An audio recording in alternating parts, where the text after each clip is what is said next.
Salve fratres, te iterum fidere Patris Allegro, veritas liberabit vos.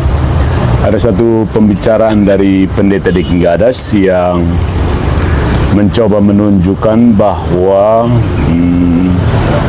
prinsip Protestan soal kanon itu tidak bermasalah.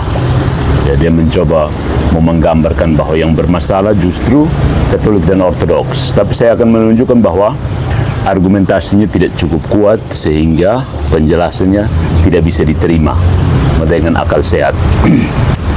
Mari kita mulai ya. Apa kita beri judul apa ya? Patris Allegro bersedia jadi Calvinis kalau Deki Gadas mampu berargumentasi dengan tepat. Kalau hanya sekedar muter-muter kayak gasing, ya berhenti ajak-ajak orang jadi bidat. Oke ya, pembicaraan Pendeta Deki Gadas ini sebenarnya cukup menarik karena dia tidak sekedar berteriak sola scriptura. Dia mencoba membangun kerangka epistemologis, ya. Justru karena itu dia sudah berikan kerangka epistemologisnya, maka kelemahannya bisa dilihat lebih jelas. Beberapa kali dia sudah sampai di depan pintu persoalan yang benar, tapi kemudian memilih untuk mengetuk pintu rumahnya sendiri. Ya. Nah, inti argumen Deki Gadas itu seperti ini. Dia memindahkan diskusi dari pertanyaan populer, di manakah daftar isi Alkitab di dalam Alkitab, kepada pertanyaan yang sebenarnya lebih filosofis. Apa epistemic stopping point kita untuk mengetahui kanon? Dan menurutnya Protestan berhenti pada self-authentication kitab suci, sedangkan Katolik dan Ortodoks berhenti pada kesaksian gereja yang dianggap infalibel. Nah, ini sebenarnya langkah yang baik. Bahkan saya kira di sini Pendeta Deki Gadas patut diberi kredit point.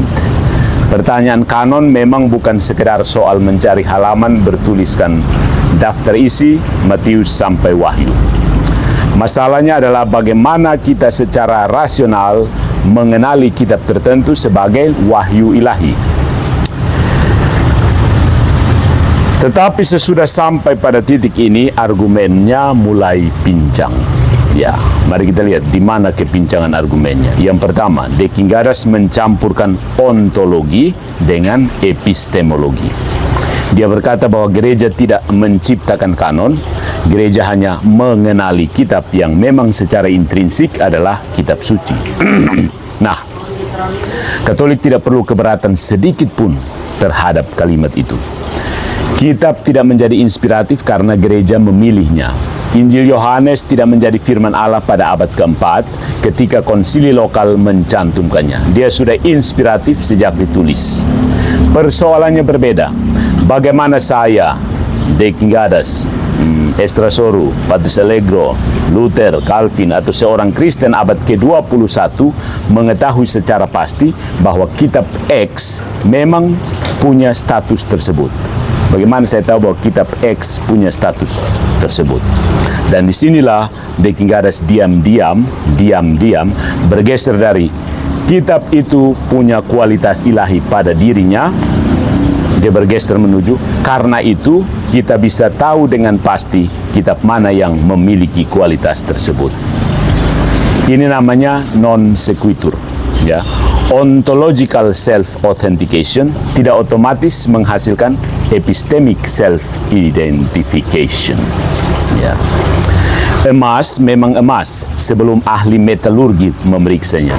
Tetapi dari sana tidak mengikuti bahwa setiap orang mampu mengenali emas hanya dengan menatapnya. Ini masalah pertama yang sangat serius. Ya. Yang kedua, kitab suci mengidentifikasikan dirinya sendiri. Ini belum menjawab persoalan kanon. Deki secara eksplisit mengatakan bahwa stopping point Protestan ialah bahwa kitab suci mengidentifikasi dirinya sendiri. Kalimat itu terdengar mengagumkan, wonderful, sampai kita mengajukan pertanyaan kecil. Bagaimana caranya? Bagaimana? Apakah 2 Petrus mengeluarkan cahaya berbeda dari 1 Klemen? Apakah Wahyu memiliki watermark Roh Kudus yang tidak terdapat dalam Didache? Apakah surat kepada orang Ibrani menyebut nama pengarangnya dan mengatakan bahwa saya bagian dari 27 kitab perjanjian baru? Sonde to. Jadi jawaban self-authenticating itu belum menjadi jawaban sampai kriteria untuk mengenali self-authentication tersebut diberikan. Dan Deki memang memberikan 3 kriteria. 1, apostolisitas, 2, ortodoksi, dan ketiga, universalitas. Tetapi di sini mulai ada ironi, sesuatu hal yang ironis. Siapa yang memberi kita informasi tentang apostolisitas? Sejarah gereja. Siapa yang menunjukkan penerimaan universal? Sejarah gereja. Dari mana kita mengetahui Markus berkaitan dengan Petrus dan Lukas dengan Paulus? Tradisi gereja. Jadi, setelah berpidato panjang tentang bagaimana gereja tidak dapat menjadi dasar epistemik, Deki akhirnya masuk kembali melalui pintu belakang sambil membawa koper bertuliskan tradisi gereja. Memang agak lucu ya, memang lucu. Yang ketiga, kriteria ortodoksi mengandung lingkaran yang justru dia tuduhkan kepada lawannya.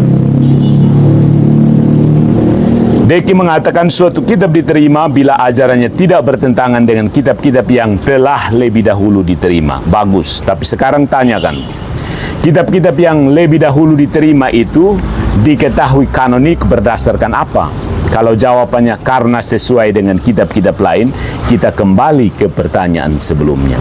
Jadi lucunya, setelah hampir 1000 baris mengejek gasing epistemik Katolik, dia sendiri mulai memutar gasing kecil di ruang tamu sendiri. Perbedaannya hanya gasingnya diberi label Reformed Epistemology. Ya. Yang keempat, universalitas malah sangat berbahaya bagi kesimpulannya sendiri. Deki Garas mengatakan bahwa hanya kanon Protestan yang memenuhi apostolisitas, ortodoksi, dan universalitas.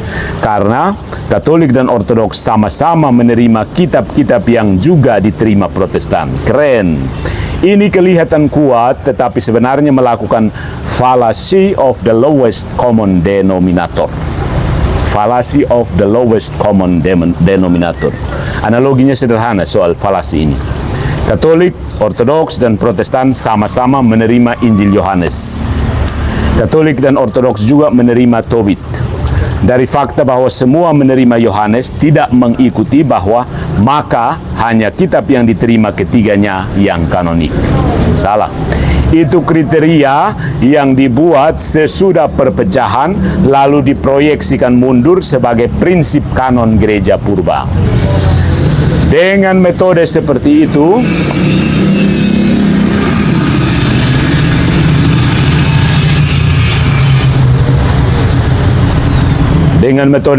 saya juga bisa mengatakan bahwa Kristen, Yahudi, dan Muslim sama-sama mengakui Abraham, maka semua tokoh setelah Abraham diragukan.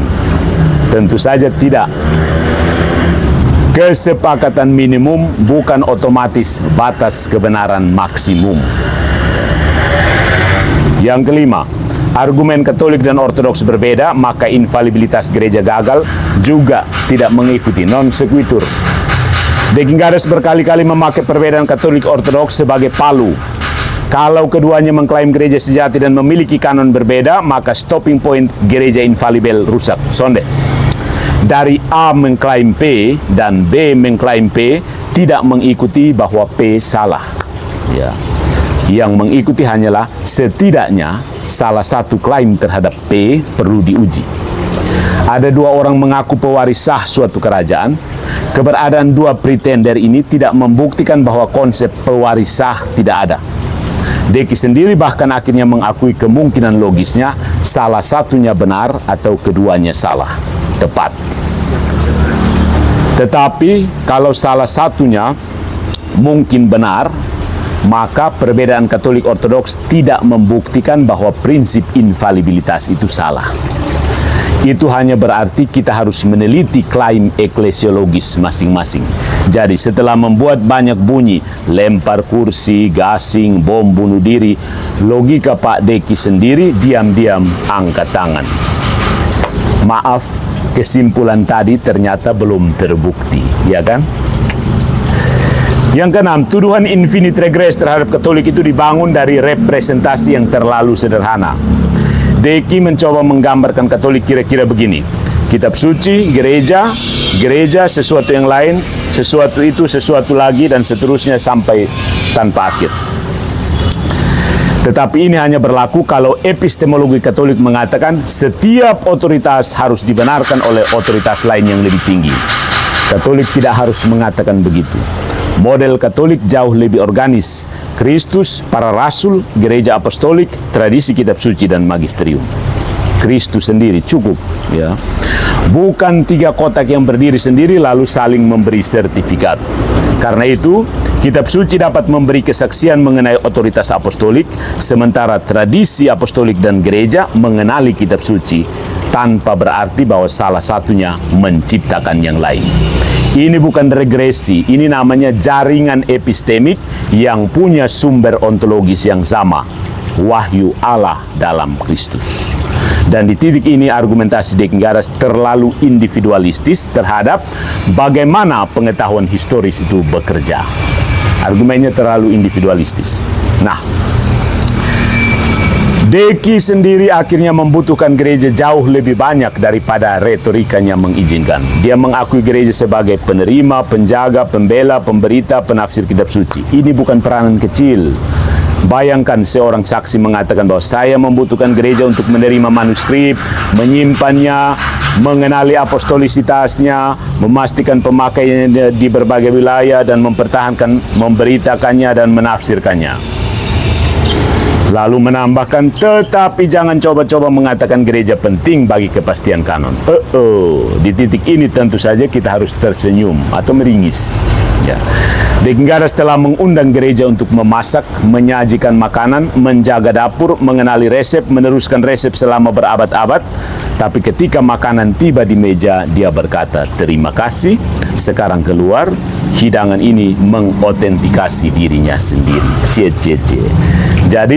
Jadi saudara-saudara, inti kelemahan Deki adalah bahwa dia cukup berhasil menjelaskan bahwa gereja tidak menyebabkan inspirasi kitab suci, tetapi belum berhasil menjelaskan bagaimana seorang Protestan memperoleh kanon tertentu secara normatif tanpa bergantung pada tradisi dan keputusan komunitas gereja yang secara teoritis dia nyatakan falibel.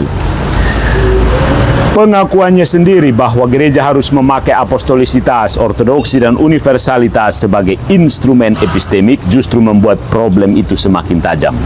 Dan barangkali bagian paling ironis, setelah menyebut pihak lain moronik, gasing, bom bunuh diri, dan pemborong sesat pikir, Deki akhirnya menutup dengan tantangan agar Allegro pindah menjadi Calvinis. Sebuah undangan yang hangat sekali, sayangnya fondasi epistemologisnya masih perlu direnovasi. Minta tukang-tukang bisa sumbang, banyak-banyak menyumbang untuk Deckenggaras supaya merenovasi fondasi argumentasinya, ya. Ditunggu.